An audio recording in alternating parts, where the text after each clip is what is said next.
Vegapunk est présent. Vegapunk est présent. On va enfin pouvoir découvrir Vegapunk. Je me pose une question. Salut les pirates, paix et fortune sur vous. On se retrouve aujourd'hui pour les premiers indices chapitre 1060. Alors là, si ces indices s'avèrent vrais, c'est que Monsieur Eiichiro Oda a décidé de nous mettre plein la vue. Pensez qu'après la chute de Kaido, la tension allait baisser. Mais là, je me rends compte que tous les indices, tous les mystères de One Piece qui sont restés cachés jusqu'à présent sont en train d'être révélés petit à petit. Et là, on aura l'apparition du docteur Vegapunk. Le médecin, le docteur, le scientifique le plus recherché et le plus mystérieux de l'œuvre va faire son apparition. Alors les amis, si vous aimez mes vidéos, mettez un gros pouce bleu pour me soutenir, pour que je sache que vous êtes là. Et abonnez-vous pour rejoindre la flotte. Donc sans plus attendre, on va commencer.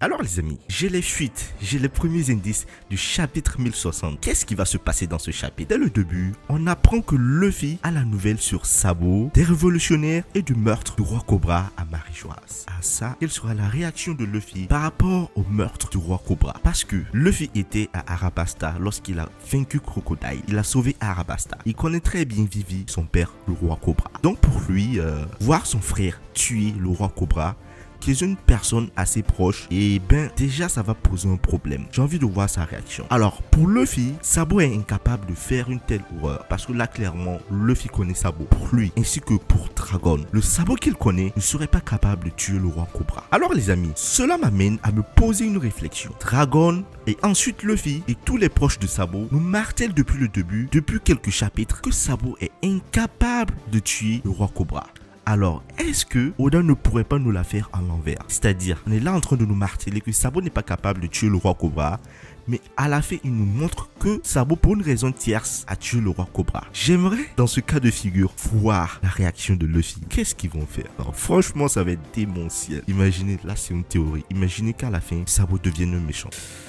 Ah là, j'aimerais voir ce que ça va devenir et j'aimerais voir ce que ça va donner. Et déjà qu'il est monté en puissance, il est devenu l'empereur des flammes. Donc ouais, ça montre que beaucoup de choses peuvent se passer. On saura où l'équipage du chapeau de paille est en train de se diriger. Et l'équipage est en train de se diriger vers une île. Alors, on nous a pas donné le nom de l'île. Donc, l'équipage s'approche de l'île et arrive bientôt sur l'île. Et là, et à leur grande stupéfaction, il y a Boa Hancock, Mihawk et un enfant géant qui les attend. C'est incroyable. Qu'est-ce que Boa Hancock et Mihawk sont en train de faire ensemble?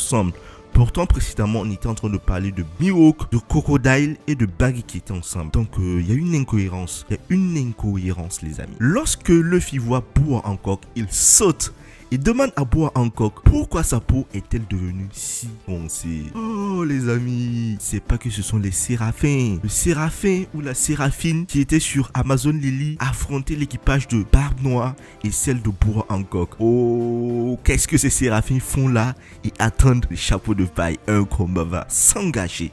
On saura quel est le niveau de puissance de ces séraphins. Là, clairement, ça va être badass. Mais les chapeaux de paille ne savent pas que c'est la nouvelle arme du SSJ. Aïe, aïe, aïe, aïe, aïe.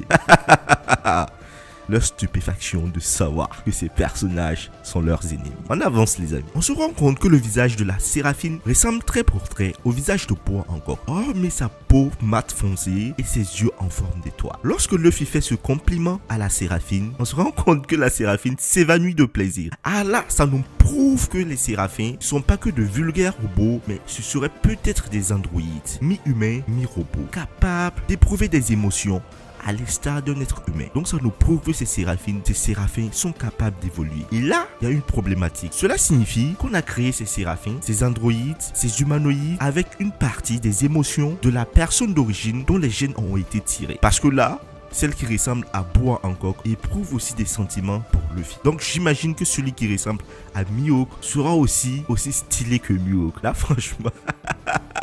Qu'est-ce que Vegapunk a fait? Qu'est-ce que le SSJ? Sans plus tarder, on va découvrir quel est leur niveau de puissance. Lorsque Luffy fait ce compliment à la séraphine, on se rend compte que les autres séraphins sont jaloux. Qu'est-ce que c'est? Ils sont jaloux du compliment. Mais les amis, les compliments vont pas durer parce que le Séraphin qui ressemble à Mihawk va affronter Zoro. Et il y a Jinbei aussi qui va rentrer en action. Ils vont croiser l'épée. Ils vont se battre. Mihawk Mini versus Zoro. Qui va gagner? Qui va gagner? Alors là, on voit que Sanji est en PLS parce qu'il a vu la Séraphine toute mignonne. Et là, il n'arrive plus à se battre.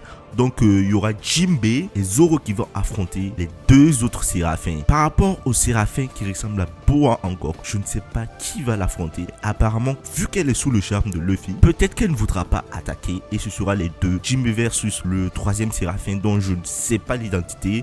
Et Zoro va affronter le séraphin qui ressemble à Mihawk. Donc les amis, Sanji, mais franchement, il ne pourra jamais changer, il ne pourra jamais changer. Même des robots qui ressemblent à des femmes, ils n'arrivent pas à se tenir face à elles. Et on se rend compte les amis que les machines se font battre. Comme prévu, l'équipage du Luffy a réussi à vaincre Séraphin. C'était attendu. Donc là, ça ne dit pas grand chose. Vu que ce sont les premiers indices, ça ne dit pas grand chose sur le niveau de puissance. Est-ce qu'ils ont galéré? Je ne pense pas à battre ces séraphins. Mais est-ce que ces séraphins sont aussi puissants, disons, qu'un second commandant?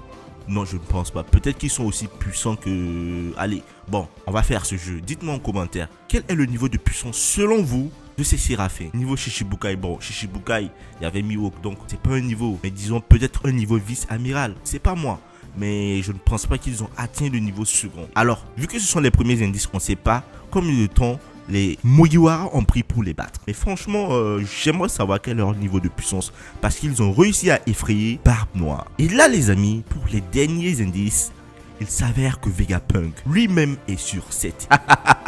Vegapunk est présent. Vegapunk est présent. On va enfin pouvoir découvrir Vegapunk. Je me pose une question. Quel est le nom de cette île? Pourquoi les Mugiwara sont venus sur cette île? Est-ce qu'ils étaient au courant que Vegapunk se trouvait sur cette île? Et une dernière question. Est-ce que les séraphins se sont battus à fond face aux Mugiwara? Parce que là, je me dis que si Vegapunk est un allié, alors il ne va pas programmer les séraphins à fond pour combattre les Mugiwara. Donc très prochainement, Vegapunk va faire son apparition et on verra à quoi il ressemble. Quelles sont ses convictions et est-ce qu'il est un allié ou un ennemi? Dites-moi en commentaire. Que pensez-vous des intentions de Vegapunk selon vous? Et voilà les amis, prenez ces premiers indices avec des pincettes parce que voilà, c'est pas encore confirmé. Mais d'ici dans la soirée ou demain, on aura beaucoup plus de confirmations et beaucoup plus de détails. Donc les amis, mettez un gros pouce bleu si vous avez aimé la vidéo et abonnez-vous si ce n'est pas encore fait pour rejoindre la flotte. Je vous dis à la prochaine. Peace.